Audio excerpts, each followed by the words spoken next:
Welcome to Houston Sports Talk with your host, Robert Land. Thanks for checking into the best Houston sports podcast. And with Astros opening day less than 48 hours away, joining me and Stephen Kerr for a season preview is friend, Astros broadcaster, and author Greg Lucas. Good to see you, Greg. Has it been 12 years since you were on the telecast now? Actually, yeah. 2012 was the last year. And the memories were great for most of them. The last two or three, the team was so bad, they weren't all that great. And so the fact that it ended after 2012 wasn't as big a hardship as you might think. Yeah, you retired probably at the wrong time, Greg. Well, a year. No, actually, 2012 was awful. And 2013 wasn't much better. They really didn't get going again until 2015. So I just feel more sorry for my old friend Bill Brown that he gave it up a year too early because they won the World Series and all that, and all his great success after he put in 30 years, longer than any other broadcaster that's worked for the Astros. And he got to go to the 2005 World Series, didn't get to work it because he was a TV guy, but missed out all the big stuff.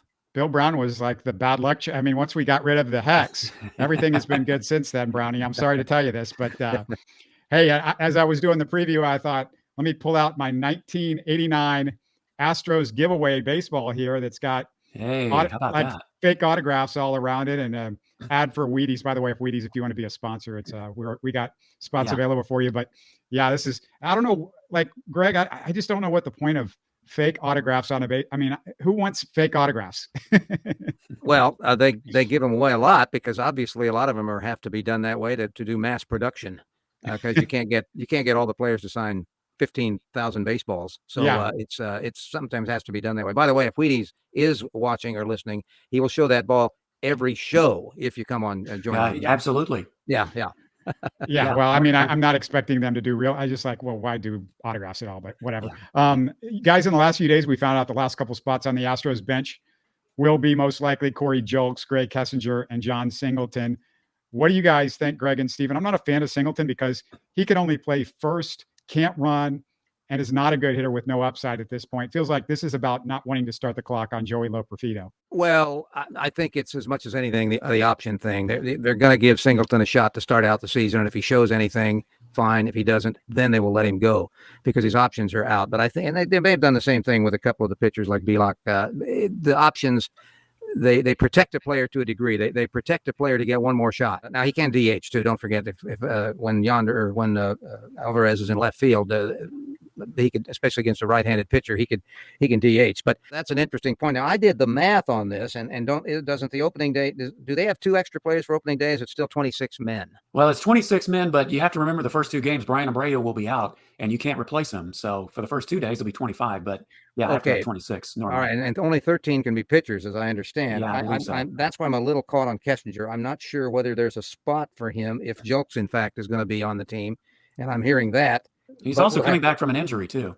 Well, it may be he's not ready. Yeah, he may not be ready, and he may be be put on a DL or something, and then have a chance to be activated. The point is, the roster is very, very close. Even the starting rotation, I think, is set to start the season. But it certainly shouldn't be the starting rotation all year. That's for sure. And it usually isn't, especially in a long 162 game season. My take on the backup position, especially at first base, I think one of the biggest reasons they're keeping Singleton, the Astros really don't have a lot of depth of guys who can play first base as far as, backing up Abreu. Loperfido, I think they're projecting him more as an outfielder. He can play some infield, but I think his strongest suit is the outfield. I think they're tabbing him more of an outfield prospect. Well, so I think that's the biggest reason. You also have to remember Julks has experience here. He's played in the big leagues, and again, it's not going to be a starting job. You don't really like to have guys that are going to be your top prospects not play. Right. And whoever that other outfielder is not going to start that many games or play that many games. Julks has almost gotten himself into veteran status just because of the amount of time he was here last year. Right. And if he doesn't play much, he doesn't play much. But I think Loperfido is a guy that they just want him to play. Yeah, I definitely think you'll see Loperfido before the season's over. I don't think it'll be too long, but yeah, the playing every day thing is a big deal for those guys. We saw Kessinger last year play first too. He did play first. He's good defensively, but not so much as a hitter. Dubon can play there. They've got people who can play there. Guys who have been on the infield, for instance, like Dubon. Dubon can play first base, and he's frankly, as it stacks up when the season starts, unless they're injuries, he's not going to play much. And he had a heck of a year. The opening for him would probably be in center field if something goes wrong with either McCormick or Myers, Jake Myers. Yeah. But other than that, I think he's just what he is. He's a utility guy that can play anywhere and maybe give a guy a rest once a week. But how much rest is there going to be under this regime? I don't know. Yeah, well, I get the sense that, Dubon's going to do a lot more moving around at different positions because Altuve, we had no Altuve for the first 2 months, and he can do what I think they originally wanted to do was move him around and use that DH spot more for resting guys like Altuve and Bregman instead of use the DH spot for Jordan. That's why we're hearing that Jordan's going to be playing left field, supposedly more often. Yeah, I think you're right. I think that would be a resting position as a backup, and they wouldn't want to. Frankly, they wouldn't want to use Dubon as a DH much anyway because he can play everywhere. And if something comes up in a game, and you're the DH, you're stuck. You're the DH unless you want to lose the DH for the rest of the game because you have to move put your DH in a position. So I don't think you'll see him there much at all because of the fact that. He's so valuable in center. Well, he was the utility Gold Glover of the year in the league. I mean, he's got 4 Gold Gloves with the little insignia that he's going to have to use this year at the different positions. So there you go. There you go. Yeah, that's a definite, real cool thing to have. I didn't even know about that. They were talking about that on the spring broadcast the other day. Let me ask you this, guys. The front of the bullpen appears to be Seth Martinez, Bielak, who's out of options, and maybe even starts. Depends on how Blanco looks early on, I guess. And I assume one of the two lefties, Bennett Souza or Parker Mashinsky. Is that the impression that you get? And, I don't know what you think of this group, but let me know. I don't know if both would make it, but again, as I believe they were talking about, and I don't know if they passed it, but they were going to limit teams to 13 pitchers. If you get 13 pitchers and you've got 5 starters, who the Astros have right now, that allows 8 people in the bullpen, 1, 2, 3, 4, 5, 6, 7, 8. And 8 would include both of them, assuming for at least the first 2 games when Abreu can't play. That would allow both of those left-handers in there, at least for the first 2 games. Well, yeah. That's the key there, Stephen, is those first 2 games. It's going to be strange, but as you said, Stephen, just a reminder, they can't replace Abreu. So that, and you got the 4. I'm saying Martinez, Bielak, and Souza or Mashinsky. There's 4 other key guys, obviously, Abreu, Hader, Montero, and Presley. Am I missing somebody? I think you got them all. Now, I'm not sure that they would keep both the left-handers. I mean, Parker Mashinsky's had a pretty good spring. Bennett Souza, I mean, they were very impressed with him last year. I know Dana Brown likes him a lot. I'm not saying you won't see him, but I'm thinking Mashinsky at the moment. And of course, by the time this goes up, it may already be settled. But yeah, it's going to be interesting. I know Taylor Scott's name's been thrown around. He's had a good spring, but he's not on the 40-man roster. So you'd have to do some maneuvering in order for him, I think, to be put in there. So I think that's about right. I think the group I had, and that included Abreu not being able to play, included both of them to start the season. Yeah, it's possible. And that would be a 25-man because they've got 5 starters, and that'd be 8 bullpenners. But they actually have 7 without Abreu, but they have those guys. But we'll see. It's somewhat of a moot point right now, but because the team basically is set. I mean, we're talking about early relievers and bench guys. That's about it. Everybody else is pretty much set with this team. Yeah, just more than we've had in a long time, with the bullpen usually being set going into the season. And really, there might be a bench spot open, 1 or 2 of them in recent years, but not much, and at least in the last couple of years for sure. Well, it's important because I'm going to give you 4 names that aren't going to be pitching at the beginning of the year, or Verlander, McCullers, Garcia, and I'm not sure what the latest word was, Urquidy, if he's going to have to be DL. About a month or more, probably, for him. Yeah, okay. Well, that's 4 names right there that could have all been in the starting rotation had they been healthy. And so it's why it's important that they do have depth with the 5 that are remaining. And they do have depth. They just have to see if they're going to come through and improve in some cases. Just a reminder, we're recording this Tuesday afternoon, so this stuff changes, I'm sure, by the second. Verlander got a little work in. They're going to do a rehab start with him in the minor league, so hopefully once he gets that rehab start in, maybe he's closer and closer to being ready. But the starting rotation, just a mountain of question marks right now. Greg, who are you most concerned about? You know what? I strangely enough, I'm not terribly concerned. It's more a question of who is going to actually pitch the best. I don't think any of the 5 are guaranteed to really struggle and have a terrible time, although in some games they might. In other words, I'm not really concerned with Valdez. I'm not concerned with Christian Javier, really. They're at the top 2. And Hunter Brown, I'm not really concerned with him because he's got so much raw ability. But there are guys with raw ability in the past that have never harnessed it. Mm-hmm. He seemed to be more harnessed in the spring, and let's just hope that carries on. J.D. France is what he is. He's got to have his command. If he's got his command, his stuff's not great, but if he's got his command, he can get through it. And Blanco's probably a 4 to 5 inning starter, but he had some 4 inning goes during the spring, and he pitched pretty well. So that looks like how they're going to have to start out. And let's just hope that they can go deep enough so that those guys, those middle relievers, those early relievers don't get blown out early, because they are the ones that I think I'm most concerned with. Yeah, and especially with, the starters, the first couple of times they start, you're probably not going to get more than 4 or 5 innings out of them if you're lucky. So those middle relievers and, the rest of the bullpen, you're going to be taxed early on, most likely. But, Greg, I try to be an optimist in that where a lot of the pitchers who struggled last year, I just don't see every single one of them having another down year. I just feel like they're going to step up when they need to. And yeah, they're going to be fits and starts and question marks. And, heaven forbid, we don't want any more injuries, but it's bound to happen. But I just feel like, yeah, there's question marks, but I'm not as gloom and doom or, the sky is falling with the pitching staff as I guess some people are. I'm not with the depth of starters, particularly once we get to May and June.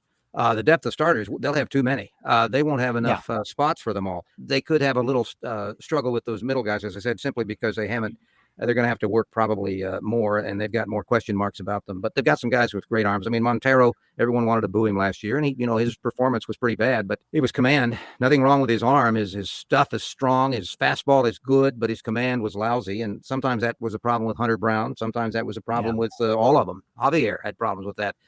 But if they can harness that at all, the raw stuff is there to make this a decent, if not really good, pitching staff once we get to June. Yeah, the thing is, you say there's going to be too many, but really, I mean, you have no idea if the guys that are healthy at the start of the year are going to be healthy in the middle of the year. I mean, we started with Garcia. Or vice versa. Garcia and McCullers, how much are they going to be able to pitch starting? Well, I should say potentially too many, but you're right. Injuries do crop up, sore arms do crop up, and ineffectiveness crops up. And don't forget also that, Hunter Brown and JP France, if you're indeed in the race and you feel like you're going to be playing into October, that those guys, you might want to be giving them 2 or 3 weeks off to have their arms a little bit fresher and maybe pulling them from the rotation, which is something that the Astros have tried to do when they've been healthy during these last few years. So that's another thing to consider. Which pitcher do you see having a much better season than last year? Christian Javier, Hunter Brown, maybe a couple candidates? Hunter Brown's my candidate. Christian has had his moments. He's had a lot of good moments during his career, front end of a couple no-hitters. Hunter is the one that I'm looking for. I think he's just got all the material. He's got the stuff. He's just got to get ahead and stay ahead in counts, and thus not be quite as predictable as to when he's going to throw what he's going to throw. But if he can do that, and I mean, that's been the secret with pitchers since time immemorial, that the guys who had command of their pitches, regardless really how hard they threw, if they had command of their pitches, they could win. And there have been a lot of big winners that didn't throw that hard, and he throws hard. And if he can have command of his pitches, Hunter Brown is my guy to look for as far as that goes. Yeah, I'd have to agree with you. And the thing about Hunter Brown is I think that, he showed that he can be maybe not a great type of pitcher, but certainly good enough. And he's added a pitch to his arsenal, apparently, which, is a good thing. If he can perfect it, then perhaps that will make him more effective. But yeah, he'd be my guy too.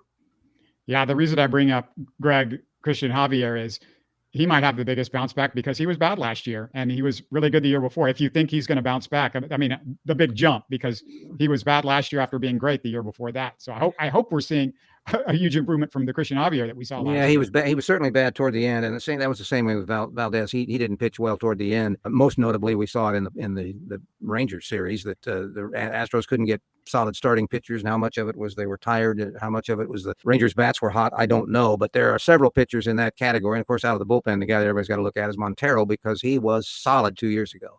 Last year wasn't, and a lot of it was walked too many, got behind on too many counts, because he's got a great arm too. Yeah, he had a terrible first half. The last couple of months, he kind of got things straightened out. But yeah, I don't know about Montero, because you look at his career and really the outlier was 2022. And, hopefully the Astros can figure out whatever they were doing right with him there.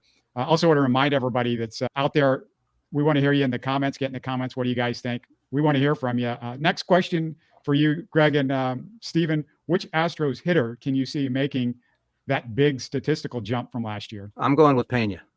I think that his power is going to come back. I think he's going to get a little more of that. I think he's going to be cutting down on his strikeouts, and he's going to be well more than a 250 hitter, which is really what he's been the last 2 years. The difference was that 2 years ago, he also hit a bunch of home runs. I think he's the guy that I'm looking forward to jump up the most. What about you, Stephen? Well, I'd like to say I have somebody different. I mean, maybe just to be different, because Pena was my guy too, because I know he worked very hard to change some things on his swing. I keep wanting Jake Myers to really flourish, because he had that one brief flurry a couple years ago before he had the injury. So you can't really say, at this point, you almost have to wonder, was it a flash in the pan? Is that an anomaly that we're going to see with him? Or can he really improve enough to play center field on a regular basis? I'm not expecting to be a great hitter, but I certainly would like to see his average jump up and him get on base more and just be more consistent. So just to be a little different, I'll take Jake Meyers. I'll tell you what, Jake was my second choice on that, only because I don't really expect him to do as much as I expect Pena to do, but I do expect Jake to hit at least 260 and of course play defense as we know he can do, and not strike out as much and all that sort of stuff down there at that bottom spot in the batting order. But if he can't hit at least 260, and I'd love for him to do better than that, but if he can't hit at least 260, then there may be room at some point, and certainly in some games where he's going to be out of the lineup, but he'll be out of the lineup on some games anyway. On the opposite end of the spectrum, which hitter is most likely to fall off from last year? Is Chas McCormick, for instance, a candidate? He's a candidate only because his playing time is still kind of, we don't know. He got to play most games last year. I mean, there were some games that he missed that fans were screaming, "Oh, we want Chas, we want Chas." But still, he got to play most games, and now he is sharing left with Jordan, who wants to play more in left. And I'm not sure if you don't pay attention to the big guy, but if he does, and of course Meyers is doing well in center, then there's not a lot of room for Chas. So it'll be an interesting situation for Chas. But I think because of that, there's a possibility that because his numbers were so good last year, especially against left-handed pitchers, which I do believe the manager's well aware of, and he's not going to be out of the lineup when there's left-handed pitchers being thrown in most cases. But he's probably the most likely candidate to have the biggest drop-off. But, another one that we haven't talked about, we're kind of assuming it's all going to be the same, and that's Diaz. Yeah, that was going to be my guy. Diaz is now playing nearly every single game. Yeah. And on a catcher, that can wear you down. Now, it may not show up till later in the year, but he's another one you got to watch for. Yeah, that was going to be my guy, and for the very same reason. I think it just, the responsibility of being an everyday catcher, he's still having to learn some things. And, he learned a lot from Martin Maldonado last year, but now it's squarely on his shoulders. So I'm just thinking, I'm not saying he's going to drop off the face of the earth, but I do see a dip in his average and maybe even some of his power, especially as the season goes on. So yeah, that was my pick. And he still has some things to learn as a hitter. He still struck out a bunch, and he's got some things to learn in that category. But on the other hand, he should be relaxed because he knows that he's going to be in there almost every day, as opposed to the situation that he was playing under before, knowing he's mostly not going to be in there every day. So we'll have to see how that works out. How do you think Espada's handled his first spring, Greg? I think he's handled it well, but you got to remember, as bench coach, usually the bench coaches are the guys that essentially run spring training. He's been doing that under the two previous managers quite a bit, and the manager kind of oversees. Now, in his case, he's had to do a little more than that because it's his first year as a manager, but I think he's done well. I think he's played, he's gotten to see a lot of the younger players. They played a lot. I mean, the regulars didn't, I don't think any regulars that I can remember played all 9 innings. I may be wrong. There may have been a game in there somebody did, but generally speaking, they would be out halfway through 2 or 3 at-bats. And he's gotten to see a lot of other guys. He's got to see what they've got. He's got to see what they maybe need to work on when they go down to the minors, and they will be so told. And so I think he's done a good job. He's gotten his pitchers the innings they need. Sometimes he uses them out of their traditional spots just to get them on the mound. And that's fine. That's spring training. That's what it's for. Yeah, I think Espada's done a very good job. I mean, he's brought definitely some more energy to the team as far from the manager's perspective. I think one advantage that he has is that he, of course, has been with the Astros for a number of years as the bench coach. And I know that, even if you watch a manager in action, it's not the same as being one. So he's going to make his share of mistakes. But I really think he's being smart about a lot of the decisions he's made. Tinkering with the lineup and putting Jordan in the second spot. I mean, time will tell, but that's where most of the greatest hitters in baseball are right now, is in the number 2 spot. And then, you have Tucker and Bregman after that, kind of flip-flop them, and then Altuve at the top. So I think he's being smart with the decisions he's making.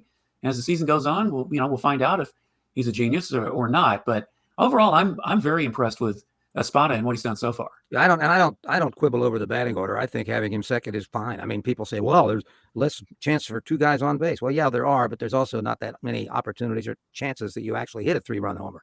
I'll take a 2-run homer, and you've got a leadoff guy that's a 300 lifetime hitter. Altuve's going to be on base a lot, so there's going to be guys on base in front of him.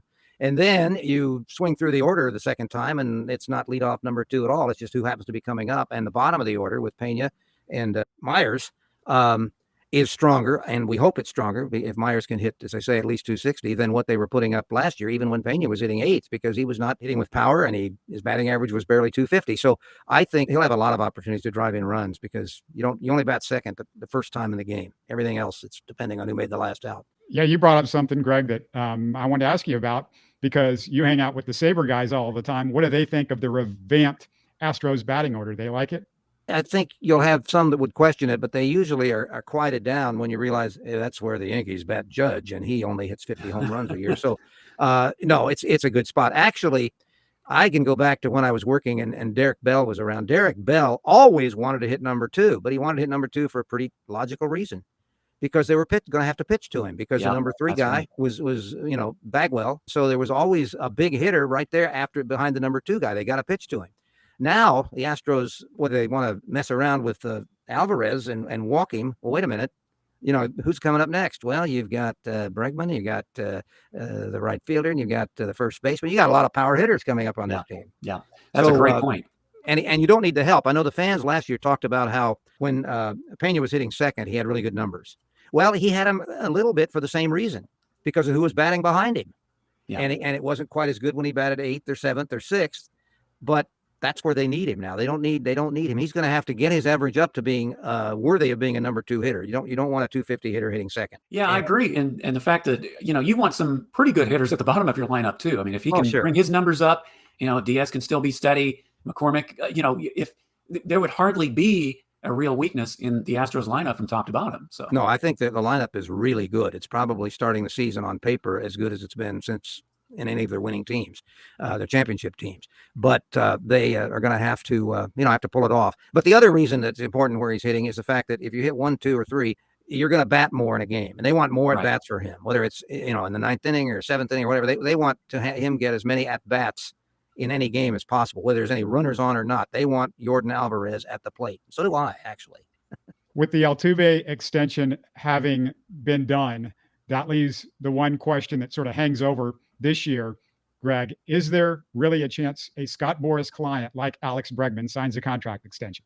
Well, apparently there was word that came out of camp, 2 days ago, that Bregman did not want the negotiations to cut off just because the season started. And that's kind of a Boras trademark. Yeah. And which indicates to me that Bregman may be taking more of a part in this than some of his past clients. Now, I think Altuve did. I think Altuve took a big part in the negotiations with Boras. I got a little bit of chagrin on his part when he was at the news conference. Yeah, there was just a little bit of a Boras reaction that he had to make some statements to kind of cover for the fact that he didn't put him on another team. And I think Bregman might be in the same case. He may be one of these players that says, wait a minute, look what's happened with a bunch of your pitchers that you had. One signs last week, another one's still not signed. They're not going to be ready to play for a while. Right. And I want to play baseball. And I think he doesn't want to get into any of that stuff. And I think there's a chance that he still may end up back here again. It'll cost money, but I don't think Crane will automatically shy away from it if Bregman has another good year. I mean, the difference with Altuve and Bregman as opposed to other Boras clients, I mean, I think they both genuinely want to stay in Houston. Certainly Bregman has expressed that, and I know Altuve has too. It is going to be a question of money at the end, but all those points you mentioned are certainly true. I think a lot of it is also going to hinge on the others that you're talking about that still would need to be signed at some point.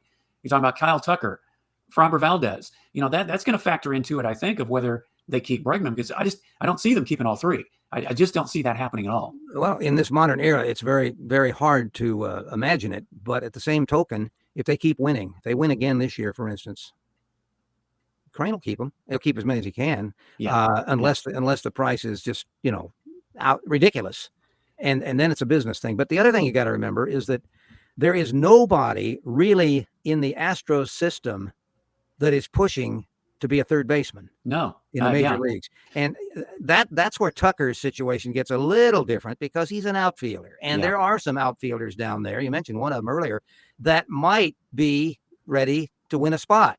So Tucker, to me, would be the one that when they start talking with him, that it's going to have a little less bargaining strength to stay here because there might be other people they want to play. That's always the thing you got to look at. You got to look at the system and you got to say, okay, now if he's gone, we'll automatically put Will Wagner at third base. Well, there's nothing guaranteeing about Will Wagner. No. And there's nothing. Or Zach DeCenzo. There's another guy. None of them. Yeah, they've still got to prove it, because if you do that, you're doing what all the other teams that don't win do. You have to be careful about that. I think the best example a team making a mistake because they thought they did have people was way back when the Astros got Jeff Bagwell. Because remember, the Red Sox had Boggs at third. They had his replacement at AAA, and they had his replacement after that, and both of them did play in the major leagues. And so Bagwell became available in large measure because he didn't show any power in the Eastern League. Yeah. And look what happened there. So, and the Red Sox made the mistake, but they made a smart move at the time because they needed the relief pitcher, and they didn't know what Bagwell was going to be. They already had Boggs replacements. But that's the decisions that franchises have to make.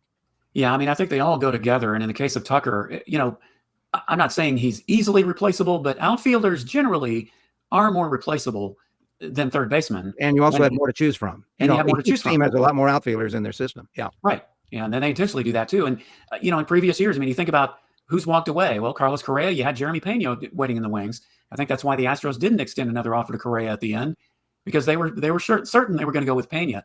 George Springer left, and they eventually filled that void. Garrett Cole left. I mean, it was a big loss, but, they've still gotten to the ALCS and even a World Series. So, yeah, I think that's absolutely right. But all of those factors, I believe, are going to come into play as far as whether you can or are going to pony up the money to pay Bregman. Well, that's true. And just use a simple thing. If Chaz has another good year and Myers does bounce back and Jordan wants to play left field, you have 3 experienced outfielders you could be using if he's gone in 2 years. So, and that's off the major league team. So it'll be tough, but you got to play the games first, and that's what I'm looking forward to this season.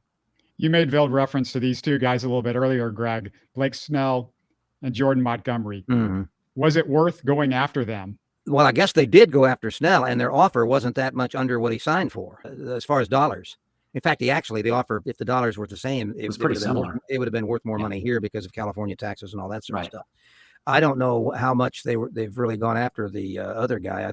I don't hear him linked, but all I know is Boris must be off asking way too much because nobody's gone after him. No. You don't hear his name bandied about at all. And as far as I know, the Astros haven't gone after him. And I think the deal with Snell, and I said this on the last podcast, I think it was the 1-year option that the Astros balked at. They didn't want to sign him to this big deal, only to see him walk away after 1 year, if that's what he decided to do. So I think that was as much a sticking point as anything else, and the fact that they didn't get him and the Giants were willing to do that. Well, when you sign with a 2-year deal, but one of them's an option, that is an indication. If I'm the owner, that's an indication this guy's only out for money.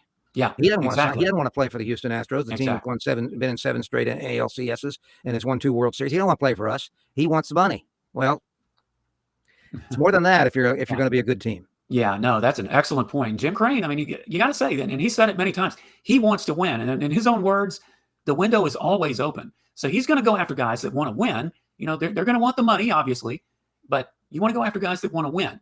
And I'm not saying Blake Snell didn't want to win, but he obviously was putting the money before everything else, because why wouldn't you choose the Astros over some of the other teams, and the Giants, I guess, because they're a winner. Well, or he was letting Boris make the calls for him, and that's where I give a lot of credit to some of the guys like Altuve, who obviously got involved. And I think it sounds like Bregman is going to as well. So we'll just have to see how it plays out. What do you think about this division, Greg? Do you think the Astros can keep a stranglehold on this division? I think they can. As I say, there's some question marks, but I think the question marks are the other teams have more. They all have more. The Rangers pitching, they lost a pretty good guy if they don't sign him back, but their pitching has questions, and the Mariners, everyone's got question marks. No question the Mariners developed into a much better team. The A's are still going to be the A's. The Angels are still going to be the Angels. They may not be any worse than they were last year, even without Ohtani, because they weren't very good with him. The Rangers are going to be a contender because they do have a good nucleus of players, everyday guys. And they came up with a couple of new young guys last year that they're going to be a player. But I just don't think anyone's going to, barring major injury problems, and that could include those 4 pitchers we talked about that aren't going to be able to start the season. Barring any major injury problems, I still think the Astros are the team to beat in this division and probably in the American League. I'm a little more concerned about the Seattle Mariners, I think, than the Texas Rangers. I mean, I think the Rangers, like you said, will be in contention. But, a lot of those young guys, they're certainly, they have great potential, but I can see some of them dropping off. And then, the pitching, I know that they've still got a couple of injuries and they even lost some. So it's going to be interesting. If I had to pick an order of finish, I would agree with you in that regard. I would say Rangers, Mariners, Astros, Mariners, Rangers, and of course, then battling out the Angels would be after that, and then the A's. Angels should be better than the A's, yeah. But that would be my order of finish. So that's not much different. But I think that The division is in general better than it was 2 years ago or 3 years ago, but I still don't think it's good enough to catch the Astros. The biggest question, Greg, is who's Ohtani's interpreter betting on for this division? We're just tipping the iceberg with that thing, aren't we? Yeah, that whole thing is impossible. I mean, even if Ohtani is totally innocent, he's incredibly dumb if he let an interpreter get access to $4.5 million. He can't be totally innocent if he knew what he was giving him the $4.5 million for. That doesn't mean he ever bet, but that means he had to know what it was for. So I don't know. It's incredibly sad. Well, you say he's incredibly dumb, but how many times have we seen you trust somebody with everything? Oh, yeah. You feel like he's a friend of yours. You give him access to stuff. And Ohtani, he comes over here. I know he's got sort of a team with him, but there's only so many guys. You're in a different country and all that. Who knows? I mean, it's hard to judge a guy for trusting the wrong people, because we see it all the time in sports and entertainment, all over. Especially when there's that much money involved. There's just more of a penchant for that kind of thing to happen. Not only that, but this guy may have been the most incredibly bad gambler in the history of sports gambling. Yeah. How do you lose $4.5 million? Did he ever win a bet? I don't know. Yeah, that's a good question. He's taking advice from Charles Barkley, probably. That's the only thing I can think of. Stephen, you have any last questions for Greg on the Astros? Well, I'm just curious what your assessment is of Framber Valdez. I mean, it just seems to be a case of which Framber's going to show up from one year to the next. He was getting it together, and then I know he pitched pretty well in the first half last year and fell apart maybe for the same reason as some of the other guys. But what is your overall assessment of Framber, and can he really bounce back this year to the years he's had in the past? Well, 2 years ago, he was outstanding because remember, he set that record for quality starts. Right. Last year, he got off to not as sharp a start, but hey, don't forget, he pitched a no-hitter. So it wasn't a totally blown deal. I simply think in his case, he got tired. He had been pitching for what counted from before spring training because he was playing in the tournament. And, he couldn't come along strong, and they couldn't kind of baby him like they do in spring training because he was going to be one of their regular starters. And I think it just caught up to him before the season was over, and especially the last month. And particularly the last week, he's going to bounce back. He's still young enough, and he's a good pitcher. He's proven that. And I really think their first two starters in the season, Valdez and Javier, are going to do a job on the Yankees. I really do. I think so too. And at least in those first two games. But I'm confident that this team will play very well. They may have to win some. If you've noticed the last couple exhibition games they played, they scored big runs, and they also gave up a few.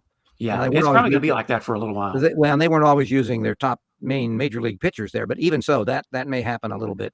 But this team's going to score runs. They're going to score runs, maybe as much as they've ever had a team do it, assuming everybody comes through like their track record shows they can, or the scouting reports say they should. Yeah, that's very true. I mean, the offensive slugfest thing, I've been thinking about that for a while, especially when you think about, the Astros have a pretty brutal schedule the first couple of weeks of the season or more. Then, the Yankees, of course, they have the Blue Jays. They have the Rangers in a couple of different series. I think one is separating the two. So, they're going to have some pretty tough opponents to start out. So it would not surprise me in the least if they had a slugfest on the That's why this starting rotation that's opening the season is going to have to do the job and at least keep them in games. If they keep them in games, they'll win a lot of them. Right. If they don't, then it'll be maybe a bad start that they're going to have to make up for later on when the pitching staff gets healthier. But I'm still basically confident. And I'll tell you what, if the pitching staff was healthy to start the season, I would predict 105 wins. I'm not going to go that much right now because I don't know what kind of a start they're going to get off to. But I think in the big season, they'll be fine. Well, of course, they've proven in the past that even if they get off to a slow start, that they can catch up. And of course, as you said, the division's going to be tougher, so it might not be as easy to do that. But unless they just got off to a horrendous start, I'm not going to be too concerned about it. No, they just need to play more road games. Yeah. Let's hope that doesn't happen again this year with the home games. They'll really be in trouble. That is an amazing stat that they win 90 games and have a losing record at home, and then lose. Yeah, then they lose every game in the ALCS at home, like they did in the World Series once. I don't understand it. It's a quandary. Yeah, back to the Framber thing. You guys were talking about that. His sinker's got to get to sinking again, and that's the key. And also, everybody talked about last year. Oh, he couldn't handle the pitch clock. It's Framber. He needs more time or whatever. He was fine the first half of the season. The pitch clock didn't change from the first half to the second half. Framber changed from the first half to the second half of the season. So to me, it's more about he's got to get that sinker squared away because that it's been trending in the wrong direction. I think me and Stephen talked about that a couple of weeks ago. Greg, you've got another book coming out soon, right? It is going to be coming out next month. It is an update to Astros Legends, which covers all of the years of the Astros in Colt 45s, but it also has included the years from 2017 to now. And I mean now. I mean, we've got the signing of Altuve and the new manager and the deal that brought Hader in. That's all in this book. So it will be out eventually. Will be in Barnes and Noble, and I will have information on it, which I'll pass on to you when I get more from the publisher, because I know I haven't really heard what the cover is going to look like. But it's going to be longer than the original because it's expanded and updated. And the fact, the stats and numbers will all be updated through last season, and the information will be taking you right to spring training. So I'm looking forward to getting it out, and I'm looking forward to getting people getting a chance to pick it up. But it will eventually be purchasable online, but also it will be in bookstores. It is a real publisher that handles this, so they do that sort of stuff. Wow, can't wait to read it. I read the first one, so I'll be looking forward to the expanded edition. Well, thank you. I got a lot of new things. I had to get into the 2017 issue. I got to get into Ken Caminetti, the tragic end of him, and those are just some of the new pieces that were included, plus all the big highlights from the big games that have been played since 2017, and there have been a bunch of them.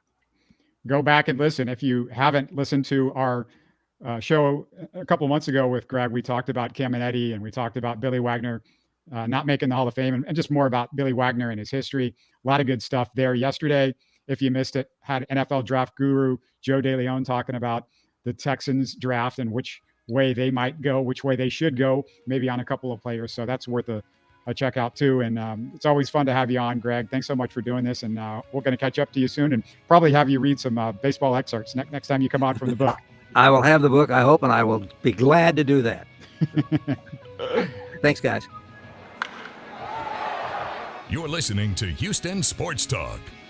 Hey, don't forget to support us by subscribing and commenting on YouTube. You can always listen to us on Spotify, Apple, or your favorite podcast app. Tell your friends about us and share our show links on social media. Spread the word, everybody. Thanks for listening.